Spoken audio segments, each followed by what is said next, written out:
इतिहास के सबसे महान वैज्ञानिकों में से एक वैज्ञानिक आइजक न्यूटन का जन्म 4 जनवरी 1643 ईस्वी को इंग्लैंड में हुआ था।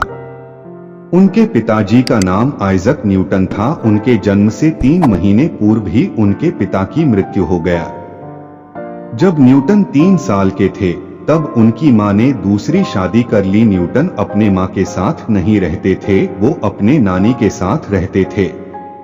न्यूटन शुरुआत से ही पढ़ाई में बहुत अच्छे थे। 19 वर्ष की उम्र में कैम्ब्रिज में अपना एडमिशन लिया और 1665 में स्नातक की डिग्री प्राप्त करने के बाद मास्टर की डिग्री प्राप्त करना चाहते थे, लेकिन वहां प्लेग बीमारी फैलने के कारण घर आ गए और घर पर रहकर ही गुरुत्वाकर्षण और प्रकाश के बारे में खोज करने लगे। गिरते हुए सेब ने उनके मन में गुरुत्वाकर्षण का विचार सुझाया और आगे जाकर उसने इसे सारी दुनिया के सामने प्रस्तुत किया। सर आइजक न्यूटन के प्रसिद्ध विचार, जो हम जानते हैं वह एक बूंद है, जिसे हम नहीं जानते वह एक सागर है, जो ऊपर जाता है उसका नीचे आना भी स्वाभाविक है। यदि मैंने लोगों की कोई भी सेवा किया है तो यह मेरे सोच के कारण ही संभव हो सका है।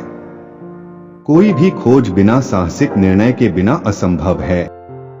एक वस्तु तभी तक अपनी सीधी रेखा में गतिशील रहता है जब तक कि उस पर कोई बाहरी बल ना दिया जाए। सच तो हमेशा सादगी में बसती है, बहुरूपता और उलझन में नहीं।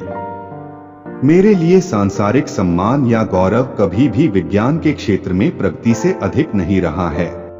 यदि मैं दूसरों की तुलना में खुद को आगे पाता हूँ तो ऐसा दिग्गजों के कंधों के सहारे ही कर पाया हूँ। प्लेटो मेरा दोस्त है और अरिस्टोटल मेरा दोस्त है, लेकिन मेरा सबसे बड़ा दोस्त सच है। चतुरता के जरिए बिना किसी को अपना दुश्मन बनाए अपने लक्ष्य पाने की कला है। सत्य हमेशा सरलता में पाया जाता है, न कि चीजों की बहुलता और भ्रम में। एक आदमी झूठी चीजों की कल्पना कर सकता है, लेकिन वह केवल वही समझ सकता है जो सच है। अगर दूसरे मेरी तरह कठिन सोचेंगे तो उन्हें मिलेगा समान परिणाम। हाँ, सेक्स अच्छा है, लेकिन क्या आपने एक ही रात में ब्राचिस्टोक्रोन समस्या को हल करने की कोशिश की है?